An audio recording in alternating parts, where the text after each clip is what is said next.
And we're on. A little countdown for you there. We're mixing it up this week. We're improving week on week as we get into it. Bish, all the way from Morocco. How are you? I'm good. I'm feeling good. Yeah, mixed week last week. A bit. I think we got lost in is LA last week on ticks.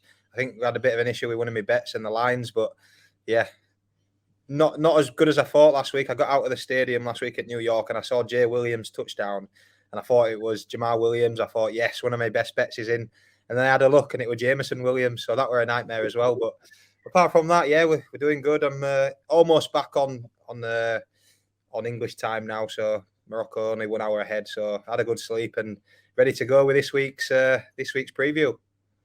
Brilliant, yeah. I think you had a pretty good. Didn't you have 2 out of 3? I thought you had 2 out of 3 last week, didn't you? I'm not sure. I think it was that line that messed up because I mean it covered anyway. The Lions covered anyway as they usually do. So it was. I think it was 2 out of 3 or 2 out of 4. I'm not sure, but yeah. Because I had, I think I had another shocking week. So I had a good start to this the Punt Bish, but I'm on a bad streak at the moment. So I'm looking for redemption, and I've gone big, and I'm looking to make people some money this week. So that's my thoughts. I'm looking. I'm £2. Let's get you 2 £3 bets, but let's make a bit of casharuna with that. With the odds I've got going this week. Bish, I think you're. I've seen what you're thinking. I think you should be good. Tag's gone safe. Let's get some money in people's pockets this week. We'll start off, Bish. First game I've got wrote down here. We've got the Philadelphia Eagles versus the Chicago Bears. The Eagles are -9, and the over/under in this game is 48.5. Where are you going? It's a good one, and it was great. I watched the Eagles live last week against the Giants, and yeah, they're a good team. They're firing on all cylinders. Plenty of threats out there, scoring points for fun, and it's an interesting game because these two teams are the top 2 rushing teams in the league. Actually, the Bears are the top rushing team in the league, followed by the Eagles. Yeah, the Eagles are number 1 in points scored. They're number 1, the defense as well. They're number 1 in terms of interceptions, 15 on the year, and they're tied first for sacks on 48 on the year. So they're having an outstanding season. As I said, firing on all cylinders. And they actually sacked the Giants quarterbacks last week. Daniel Jones 4 times and Tyrod Taylor 3 times. So, you know, both sides of the ball, they're playing very well. The Bears, as I said, number 1 rushing team, but they're coming off the back of 6 straight losses. Bye week last week gives Justin Fields a bit of chance to, get healthy. He's carrying that shoulder injury, and as we expect, they'll run the ball and run it a lot. Montgomery and Fields, so I can't really see it. In fact, David Montgomery, I believe he missed practice yesterday with an illness, so that's just one to keep an eye on to make sure he's playing. But just the way the Eagles are going, the -9 and the overs again, I think is a good one. Both teams have cleared this overs line in the last 4 out of 5 games. So if I was betting on it, it would be the Eagles -9 and the overs in this one. Brilliant. I think the talking point from this Bish is actually social media. I believe the Dallas Cowboys. I think that one of the main Super Bowl contenders, Micah Parsons, has tweeted some interesting things about Jalen Hurts and his thoughts on how the team is. Pretty much saying he doesn't think Jalen Hurts is the man that everyone's saying he is. What you thinking about that, Bish? Yeah, he's throwing a bit on there. That's a massive game next week as well. We'll get into that next week at some point, but it's a massive divisional game. The Eagles have last week cemented their playoff spot, but there's that needle there, that rivalry. And it's fair. I think in a great team, like I said, they've got weapons all over the field. The defense is outstanding. So if there is any blip on offense, the defense keeps them in the game. So I think it's a bit of everything. Obviously, the quarterback, we know in this sport, the quarterback takes all the praise, for good and bad. And sometimes he might be carried. Usually the MVP is the quarterback. It's the team might carry him, but he gets all the credit. So it's interesting, a bit of needle, but you like to see it, don't you? and I'm sure he'll be getting after Jalen and chasing him around the field next week. That's why obviously most of our viewers are originally rugby league fans, and it's something we've been speaking about on the show actually this week, Bish. I don't know if you had, obviously you're on holiday, so you've probably not had a chance to watch yet, but we talk a lot about social media and getting fans outside of the traditional rugby league support to watch the game. And it's stuff like that that gets it going. I reckon people all over America are seeing the tweets that you only need social media, which most people have to see what's been going on, getting it buzzing. That attracts people to watch. It gets people mad. Social media obviously follows a lot of American accounts, but a lot of them are all going mad about what Meek has said, who's right, who's wrong. Is Jalen Hurts the man? And I think it's brilliant for the game. Who cares if they piss each other off a bit? Surely they need a bit of that. I'm sure, as a player yourself, a lot of the times, between each other, a lot of it's tongue-in-cheek and it's to get it going. I don't know why we don't probably get it going a bit more. Yeah, you see a bit of banter. Generally more probably your WhatsApp groups, don't you, really, rather than out in the public. But, everyone needs a pantomime bad guy, don't they? I mean, I think going back in my time, like probably the biggest one were the Bash brothers, Brett Delaney and Ryan Bailey. And then you had, I think, was it Luke Gale or Zach Addick who did the McGregor walk after scoring a touchdown, and that got a bit. So, there's a bit out there. But yeah, I think it's just on the players, isn't it? I mean, you watch that back in video review, and a lot of the lads are laughing, and a lot of the coaches are saying, what's he doing? It's a bit of a prat. But so yeah, it'd be nice to see. Probably won't get it from me, but some of the lads who are more exuberant, maybe. Yeah. For this one, Bish, actually, I've done Jalen Hurts. Has through over 180 yards every game apart from 3 games. So I think that shows that he probably is. He's not got a massive receiving core. He's got his number one receiver in AJ Brown, and I think that were key for him because he's known before this year. He's been known as just a rushing Lamar Jackson type who just rushes the ball, not the best throwing quarterback. I think he's proving a lot of haters wrong this year. Obviously, he's probably my MVP candidate. I know his team is exceptional, but if you look throughout the years, in the last couple of years, there's not many where quarterback has fully put the team on his back. Maybe Aaron Rodgers when he won MVP. Not last year, the one before that year. I know the rush defense was shockingly bad, and he pulled it out every week. But apart from that, there's not many where I'm like, it's all on. It's a team sport, but like you said, it is on the quarterback, and he's doing what he needs to do, which a lot of quarterbacks sadly can't say, can they? Because it's such a tough position. Yeah, that's it. And I think what helps him a lot as well is they run the ball well. Their O-line's very good, and as I said, they've got the defense to back it up. So, if anything does happen, the defense will keep them in games, and wherever the game's tight, they'll run the ball well. Last week, Miles Sanders had 144 yards and 2 touchdowns on the ground. So, it's as soon as you run the ball, teams can't really. So they load up the box expecting for you to run, and it just gives you a little bit more room for your wide receivers on the edge, which obviously gives you, if your wide receivers can create a bit of space, less defenders to throw at. So, like you said, it's a bit of everything. But I think when you're in a great team like that and you're rolling, it just makes it so much easier for the quarterback. Yeah, and I think going on from that, a lot of casual fans, I'd say, I've got to be careful, but a lot of casual fans don't probably understand how important the offensive line is. I think that's just a massive part of whether your run game's going well, whether your quarterback's looking good because he's got 10 seconds instead of 5, instead of 3. It makes such a difference. So I think some of the unheralded people in any sport, I've watched a lot of sports fiction. There's not many who don't get as much toffee as the offensive line of teams. They just hardly get mentioned, but they're probably, as a unit, probably one of the most important I've seen in many sports I watch. Yeah, 100%. Like you said, it's that timing for the quarterback. If as a quarterback, if you can drop back and you've got 5 seconds, 3 to 5 seconds to throw the ball, it's virtually impossible in this day and age for defenders to keep up with a wide receiver untouched for that amount of time. And yeah, in terms of rugby league, they like their underrated back rower who doesn't really get attention, but just makes 40, 50 tackles a game. It's that caliber. Like you said, there's no real big superstars. They're not talked of. If anything goes well, it's the quarterback or it's the running back who scores the touchdown. But you don't really see those offensive linemen who are, every down, all game, fighting and wrestling in there. So yeah, they're definitely unsung heroes.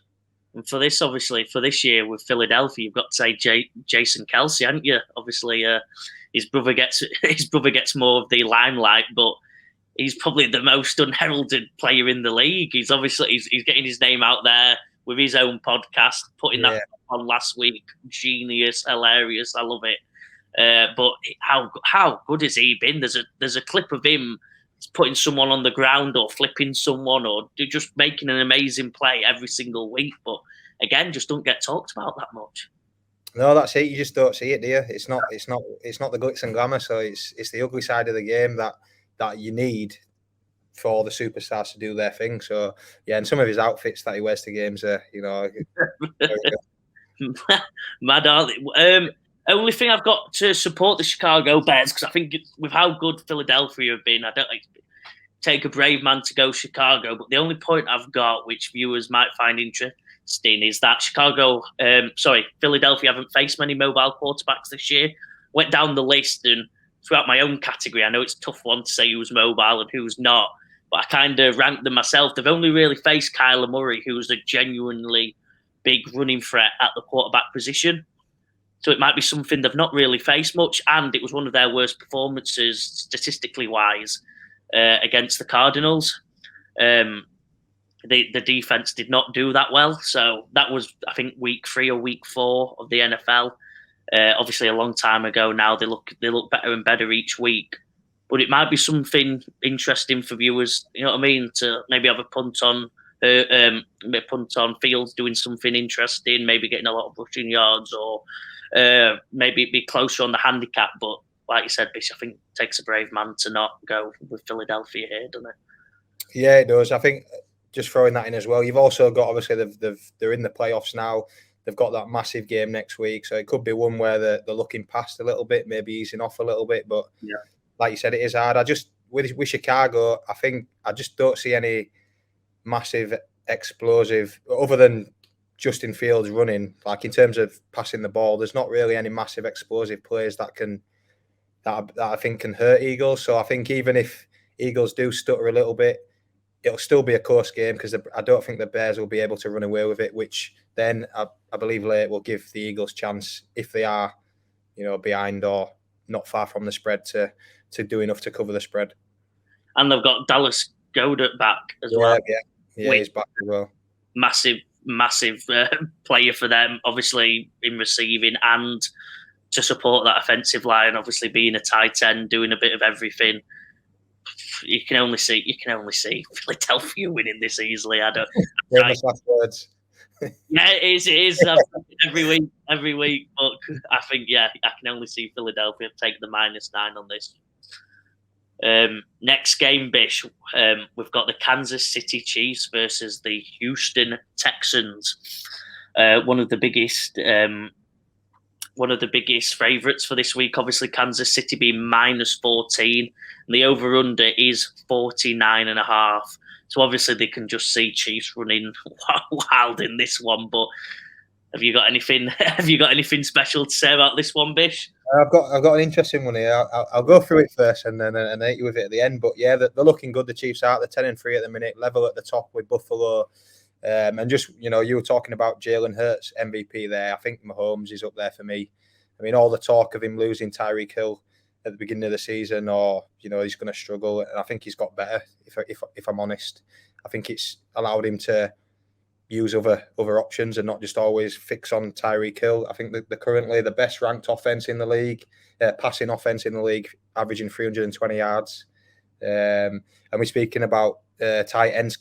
Travis Kelce's just got over last week, went for 10,000 career yards, which is pretty incredible. And it also topped 1K last week, 1,000 yards on the season and 12 touchdowns. So he's lost Hill, but Kelce's been he's sort of molded into his favourite, although he's a tight end, his favourite receiver there. An interesting one for the Texans, obviously last week, massive performance, running the Cowboys close, I think 27-23, I think it finished. And as we spoke about on last week, Damian Pierce is not really in those blowout games, but he was in this one. He played a big role, 22 carries, 78 yards, and a touchdown as well. So just shows on the ground when the game's tight, he's their best player by far. He's doubtful this week. He came off with a high ankle sprain last week, so that's a massive blow for them. So my take on this game, so the Chiefs plus 14, it is as we say, it is big, but it is hard to see past them. But where I'm going with this one, I'm going with the unders here, under 49.5. Reason being, the last 5 games, the Texans have averaged 15.6 points. Last week they scored 23, so that's bumped them up a little bit. And the Chiefs in the last 5 have averaged 28.8 points. So those, if you add those up, that's 44.5. So I just think there's a bit of value on the Chiefs. It could be, I could be miles out because they started like a house on fire last week against Denver, run up a massive lead, and then let Denver come back into it. But I just think the Chiefs, I don't think the Texans will trouble them here, and I just think it's a game where they can probably cruise through in third gear and just do enough. So it's a risky one. It won't be one of my best bets, but it's a bit that I'm having a little bit on myself. Brilliant, because it's going to be one of my best bets actually, because on offense. Oh, sorry, the over-unders. I get you. It's not one of my best bets. I'm on the Chiefs because Damian Pierce, like you said, is doubtful. Brandon Cooks is, I think, doubtful or out, and so is Nico Collins. So no. Ogumba Wale, I believe, starting at running back, and then apart from that, they've got, no disrespect to obviously the players that are playing, but they've got no one. They've got absolutely no one in attack. So yeah, that probably backs your point up about the unders, because it's one of them where you can see the Texans getting 6 points, 2 field goals, 3 field goals, maybe 9. Lucky touchdown. That's incredibly lucky, and then that will take away a field goal. So I can't see them getting any points here at all, Bish. They can't stop the run.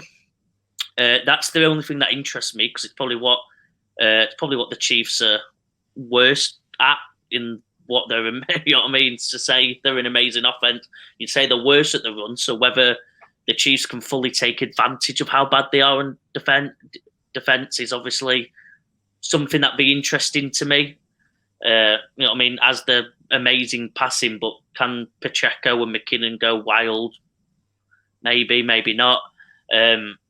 But my best bet, and it's going to be one of my best bets, I've got the Chiefs minus 14. I can see them coasting to a 2+ touchdown. Whether the only thing that can screw me over is the Texans go for a field goal when they're down or something like that, when they might go for it and they get lucky and it's you know what I mean, 13-12 instead of the 2 touchdown lead. I can't see anything different. And I'm backing that up because they're that bad at stopping the run, the Texans. I'm going to Isaiah Pacheco touchdown double with it. Jerick McKinnon's got 0 touchdowns on the year. And so your only other option's Pacheco. I think they like him. They get him going. They're probably picking him now over anyone else. McKinnon is brilliant passing down, running back. He's got speed for days, but he's not their goal line runner. When it's tough, you have to run into that defensive line. They use Pacheco, and I think that he's not have enough opportunities to get a touchdown. So I'd be incredibly shocked if he didn't. Pacheco minus 14, Chiefs double. Get the money in, lads. I love it. I love that. Next game, Bish, we've got the Dallas Cowboys versus the Jacksonville Jaguars. The Cowboys, obviously, after struggling a bit to the Texans, still pulling out the win, but struggling last week to the Texans, minus 4.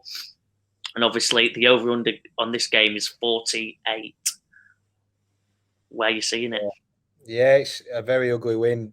Dak threw 2 interceptions as well, but they still got the job done at the end of it. And I think that's a mark of a of a good team. Good teams, you know, that can play poorly, but they still come out with a result. You know, they're going well. They're 10-3, the Cowboys. And is it one of those where it's just a bit of a wake up call? You know, they slipped up a little bit of a wake up call. Underestimated the Texans, maybe.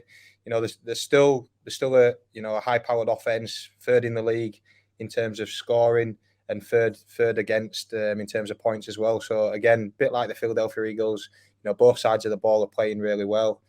We've talked a lot on this show about Zeke and Pollard, the 1-2, you know, both scoring last week and getting a lot of yards. And the Jags, I just can't get a read on the Jags. You know, when I think they play well, they play badly. When I think they'll get beat, you know, they win. So, you know, they beat the Ravens. They had a big, they won last week.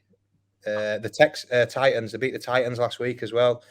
And funnily enough, it's just a mad situation how they started the season so poorly. They're still in contention to win their division against the Titans. You know, I think they're 2 games behind, and they both play each other in the last week of the season, week 18. So it's all to play for there.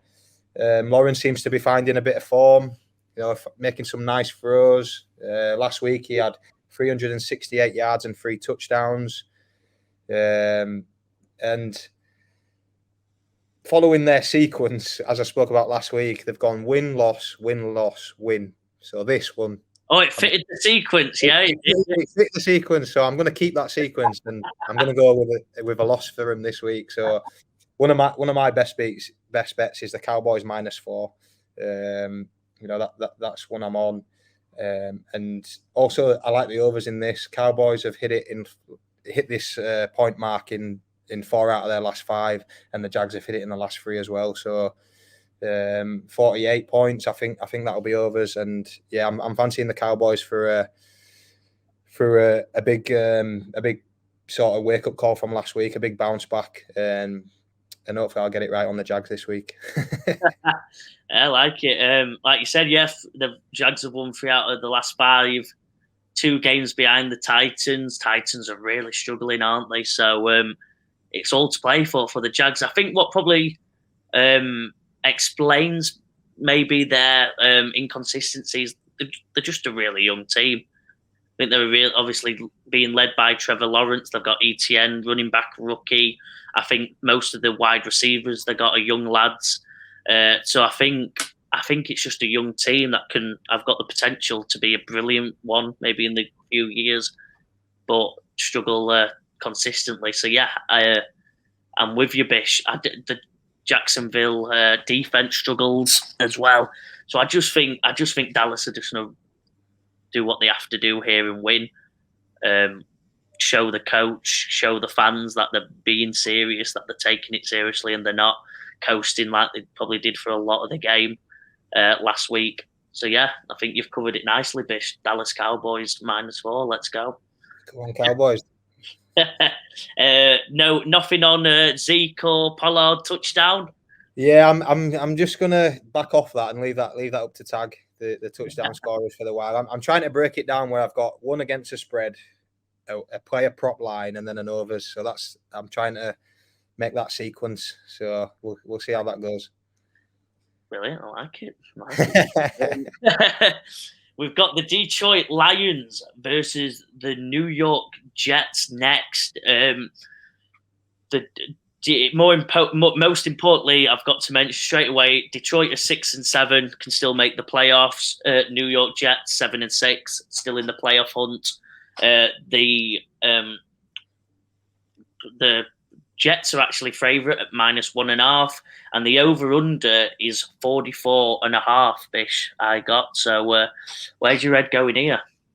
Yeah, we like the Lions. You know, I think everyone's starting to like the Lions a lot, especially after last week, where a lot of people were perplexed how they were favourites against the Vikings. But I think they showed why they were favourites against the Vikings, and yeah, they're a funny team. They are scoring a lot of points. They're 3rd highest point scorers, averaging 26.8 a game. But on the other side, they're the 2nd worst in terms of points. You know, the defense is leaking holes everywhere. And they're the 3rd worst against the pass. So I think we've tapped into their overs a lot on this show. I have, and that's where I'm going. This one, a little bit of a one to throw in there. This one, I previewed everything on Mike White being available, and just before we went live, I seen an update where Zach Wilson is starting this week and not Mike White. So I had a little bit of a bit on obviously the Jets.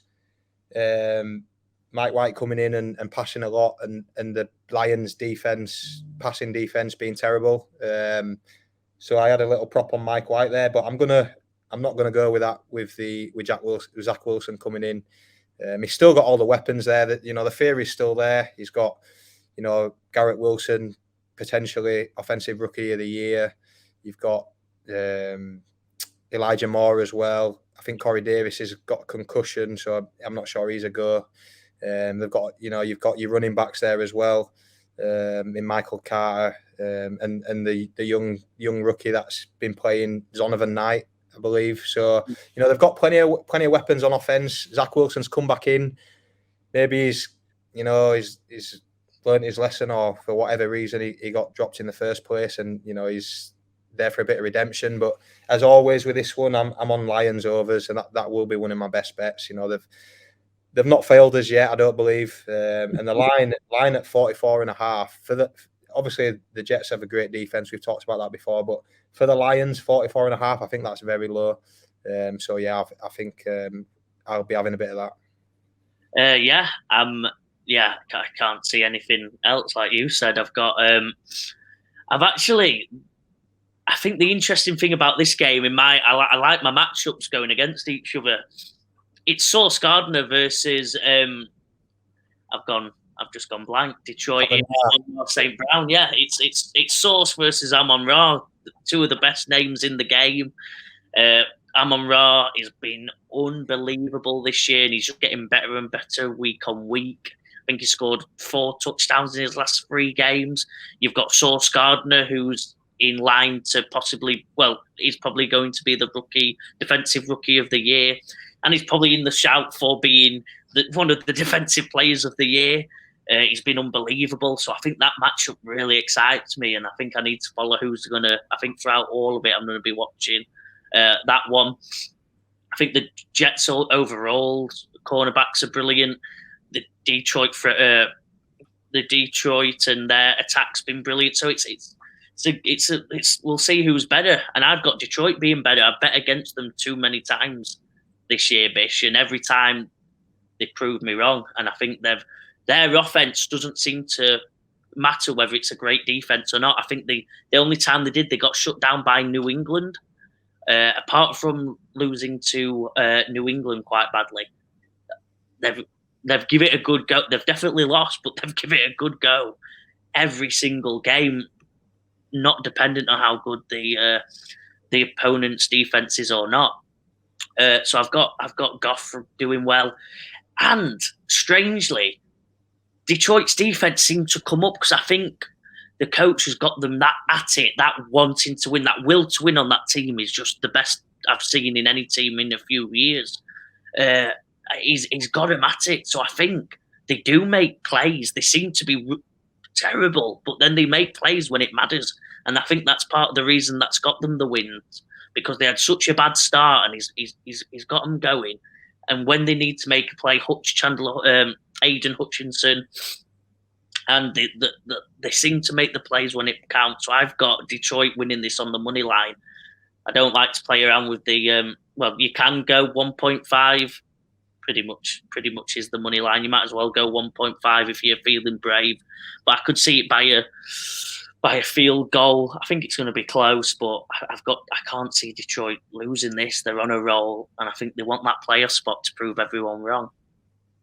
Yeah, I can't argue with that. Like you said, it's the confidence in it. It's just what the winning just breeds confidence, and they're playing with a confidence and a swagger. And like you said, won 6 out of the last 7, and I believe 6 out of the last 7 they've all hit the overs as well. So yeah, the scoring points. I think they've stouted up against the run, but again, they're still leaking points via the pass. So hopefully, this one can go that way as well.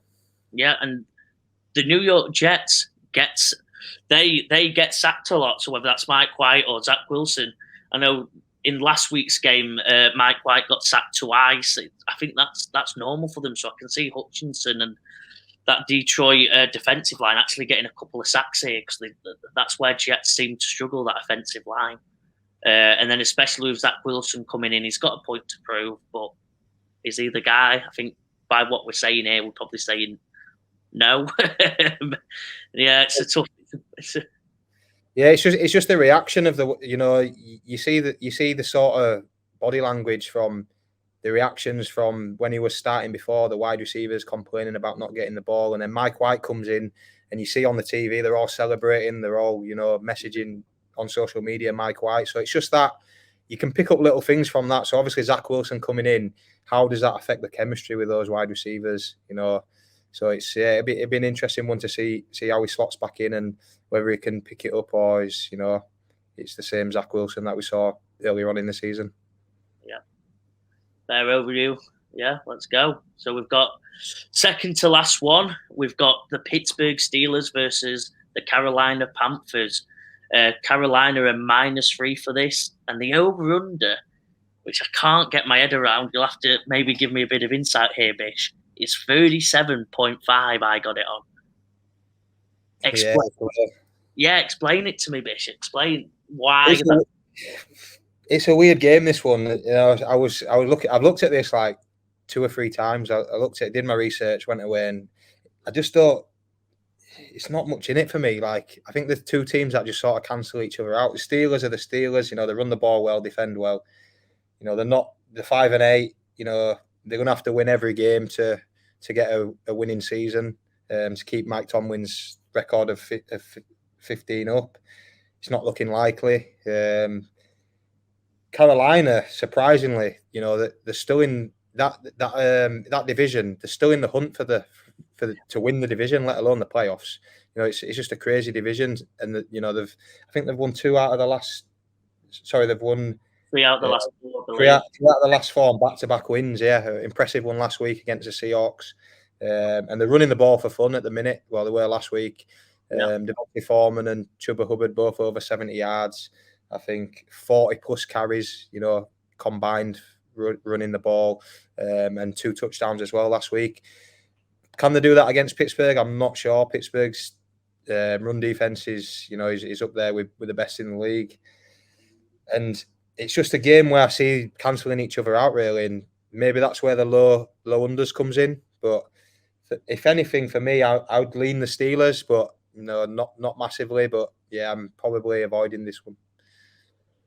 I'm all over. I'm all over this one. I think, which hasn't stood me well because I'm having a bad 2 weeks. But I've got Carolina and the overs on this one. I'm doing another double here. I've got Carolina winning with -3 or the money line. Play it safe if you want and go with the money line. I've gone -3. I like a bit of excitement, but go -3 Carolina and for over 37.5. Pittsburgh's defense is good for the line, but the cornerbacks, the safeties haven't been that good. Minka Fitzpatrick's is the only player out that's in that secondary that has any sort of impact at the moment. The Pittsburgh Kenny Pickett might be out of the game, so that's one to follow. Their backup quarterback's a third round pick or no? It wasn't. It's like his name's Mitchell Trubisky, and they've got another one floating about.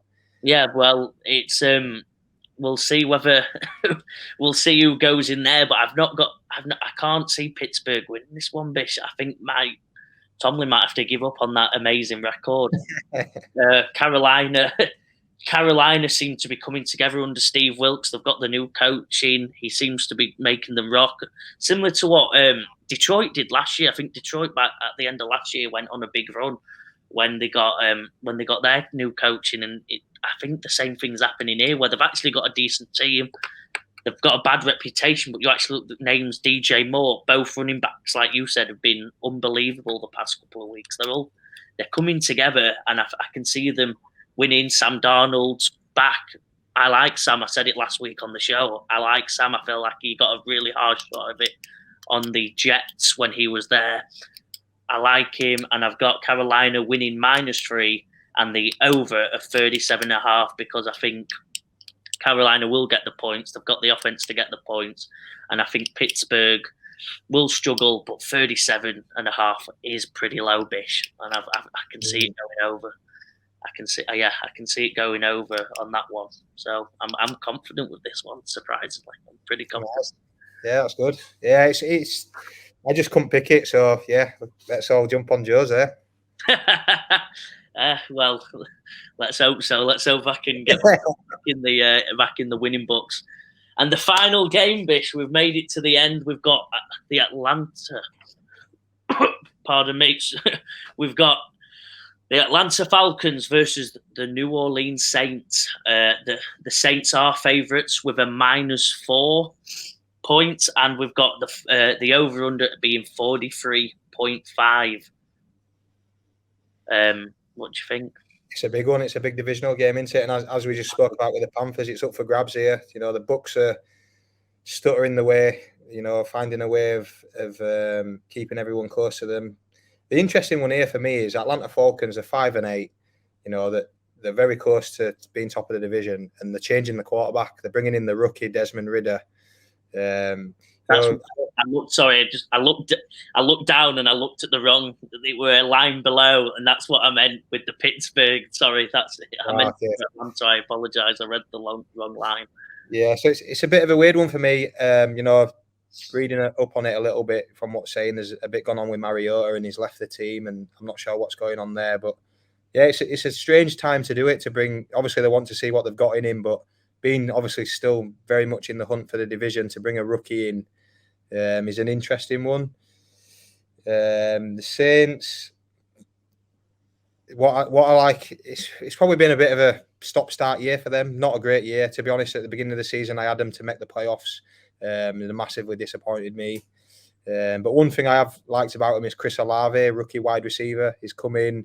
I think he's dominated, as you know, he's cemented himself as the number one wide receiver on that team through Jameis Winston and Andy Dalton now. And that's probably the angle that I'm looking at for this game. Them throwing the ball. You know, Atlanta like to run the ball a lot, and Saints have been pretty good passing the ball. So what Olave? Let me just see what his line was. Olave, yeah, he's at 60.5 receiving yards. Olave, I got him at. I think that's something I really like. On the season, he's got 887 yards, and he averages 73.9 yards a catch a game. Sorry, so yeah, he's covered that 60.5 in his last 3 games. So I'm quite confident on that one. So I'd probably on the game I'd probably lean Saints -4 just with the uncertainty of a rookie coming in for the Falcons at quarterback. But my main one is Chris Olave over 60.5 receiving yards. Yeah, I think I'm with you on this one. Atlanta, Desmond Ridder. To be fair to him, he's a 3rd round. I said that in Pittsburgh, so I do apologise. But he's a 3rd round rookie. Played very well in the preseason, actually. They thought he was going to start the season as the main quarterback, I think, because of how well he played in some of the preseason games. So that's an interesting one. He's a dual threat type of quarterback, so expect to see some highlights of him doing some big runs / throwing the ball. But whether you can do it in season, this late on in the season, as you know, watching enough, it's a tough challenge against the Saints that I think are looking to prove a point in these next couple of weeks. As you said, up and down year, but I think that they've got the type of characters that will end it on a high. A fun one though for Alvin Kamara. He's really struggling. I don't know what fans read into that. Obviously, as you want, but Kamara's really been struggling recently. I think he's been averaging 3.4 a rush, which is not brilliant for someone of Alvin Kamara's caliber. So that's a fun one. Atlanta obviously aren't the best on defense, especially stopping the run. There's a balance there. Will Kamara get going, or will Atlanta actually be able to stop him with his poor form of recent weeks? I guess, up to you to decide where you want to go with that, but an interesting battle there. But yeah, I am all over. Like we've notoriously Bish when we've gone the same. It's not gone well. We're going the same again. But I'm chucking a bit more buzz with mine. I've got a treble for you. A treble of all things I was extremely surprised about. So I've got New Orleans Saints. I'm playing it safe. I'm going the money line just to make it a bit more even because I don't want to lose by 3 points. It would kill me because I'm excited about these next two. I've got Tyler Algier over 44 and a half rushing yards. Obviously, I think they're using Algier. I said it in the last, I say it week on week now. I think one of those weeks I was proven wrong. One of them I was proven right. But Algier is their main running back throughout. With rushing, with doing the tough runs, he's fast, he's explosive, and he's a very extremely tough runner. Corderell, I think they use near the goal line a lot more, so I'd skew more towards him for the touchdown. But I think 44 yards against a Saints defense that isn't doing amazing at stopping the run. They're allowing 4.5 yards per carry. Are the Saints, so I've got Algier running all over them, especially with the rookie quarterback. A lot of this is going to be going on. So I can see Algier running plenty of times and doing really well.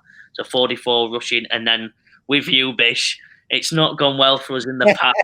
Let's change history, Bish. Chris Olave over 59.5. You've said the fact there. 73.9 yards per game for Olave. To think that Atlanta are going to stop that. They've still got Dalton there.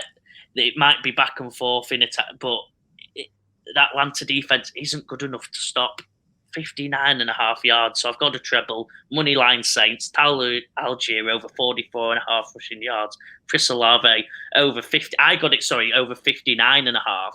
Don't know if that would excite people a bit more. Check, obviously, whichever account you use. Yeah.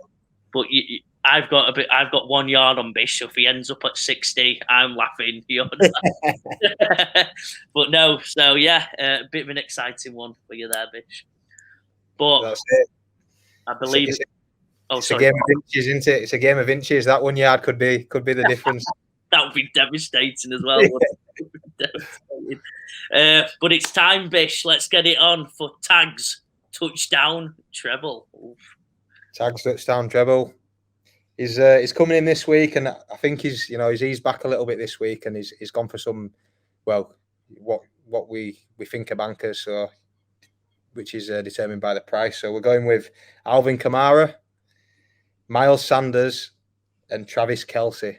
And after a quick look, I think that comes in at 5-1. So yeah, he's pulled it in a little bit, but yeah, there, two Miles Sanders, as we spoke about all three in this podcast, actually, to be fair. Yeah. Kelce going well for the Chiefs. Sanders, big week last week, and then it's Alvin Kamara who, has been up and down, but let's hope he can deliver for us this week. Like you said, yeah, it's that battle between Atlanta's poor rush defense and Kamara being a superstar, but not being a superstar this year. So he's obviously got Kamara proving some people wrong. Like you said, Miles Sanders, you've mentioned him enough, done brilliant, and then Kelce speaks for himself. I think he's a megastar and he's best tight end in the league now. I used to enjoy my man. Help me out, Bish. I've gone the San Francisco lad. Kittle. Kittle. I had Kittle, but after this season, you've got to go Kelce, haven't you? Well, best tight end in the league. Some might say best tight end in history. The way he's racking it up. That's a big call. Maybe a few years too early, but we'll see. Yeah, big predict. I like it though. Bish, give us your best bets. Best bets. So number 1, Chris Olave over 60.5 receiving yards. Number 2, Lions at Jets over 44.5 total points. And number 3 is the Dallas Cowboys -4. Brilliant. I think they're all pretty solid, Bish. I've got normally one I like to have a disagreement on, but I can't argue anywhere there. I think they're all solid. Get your money in.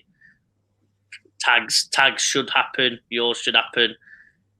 Now let's go to mine. Yes. Very risky. Very risky. I've got number 1. Kansas City Chiefs -14 with Isaiah Pacheco getting a touchdown on the rubbish Texans rush defense. Number 2, I've got over 37.5 for in the Carolina Panthers game, and I've got them to win on the money line. That's a double, obviously. And then the third one is a treble. New Orleans money line 59. I got 59.5. Hopefully he gets. No, I don't. Hopefully he gets 8. We're all laughing. 59.5 rushing yards for Algier and the Olave over 15. Oh no, sorry, I read that wrong. The Algier over 44.5 rushing yards, over 55 might be a push, and Olave 59.5 receiving yards. Let's go for it, Bish. Let's make some. Let's go. Like you said, they sound good. So, I back them all individually. So, yeah, let's stick them in and see how many points we get. Finish off with some announcements. The 8th of January, Red Zone Live returns. At the moment, it might change through TV, through different things. Bish, 16 games. We're on it. It's the big one. Like you said, the final week of the season. Hopefully a lot riding on it. So, we'll see what happens TV-wise. But hopefully there'll be plenty of games in that red zone window that we can review and share the excitement with you. For the last 2 years when I was in America, I had a full day watching the Red Zone. I had 10, 15 friends over. Well, basically the fantasy league I'm in. They'd all come over, wings, pizza. And from what I remember, Bish, it is every game starts at 12 o'clock and it goes and you don't know who's going to make it. You don't know what's going to happen, but it's on. And obviously all the playoffs get decided in that game. It's unbelievable action, unbelievable fun. It's going to be a mega episode. Tune in with us. Whether you watch NFL or not, it's one of them game days where you just want to be a part of. You want to watch it on your screen. You want to have a good laugh, get the wings out, get your burgers out, get whatever food you like out, the pizzas, get your beers, because it's non-stop action for 3.5, 4 hours. You're at the edge of your seat. You don't know what's going on. It doesn't matter whether you actually know what's going on because it's just unbelievable. You can have a laugh with your mates who do know. And come and get us on the side and watch it with us. Red Zone Live returns. There you go. How's that for a sell, Bish? I'll give it my best there. Finally, yeah, again, please like, share, subscribe. We're trying to obviously grow. We're a new podcast. We're giving it the best go we can. We're having a good time. Me and Bish messaging nonstop. We've got some loyal supporters that are messaging us. We get about 5 or 6 messages. My dad's sending all the people that message him going, "Oh, I'm on it. Brilliant. It's worked." But everyone's buzzing. If you watch it with us, we'll have a good laugh. Join the group of us that love NFL. And Bish, final words on the week. Yeah, I'll just give a shout out to Gordon Vale on Twitter, the big Browns fan who always goes against us. So yeah, shout out to him. But yeah, just get involved, like you said. This is what we love to do and love to share it. So any feedback, muchly appreciated. But yeah, get involved. There'll be keep an eye, tune in for that big Red Zone special because there'll be some stuff going on there. So some surprises. So yeah, tune in. Brilliant, Bish. See you next week. Good luck, pal, and everyone watching. Hope you make some money. Let's go. 9 out of 9. Come on. Oh, let's go. 9 out of 9. See you later.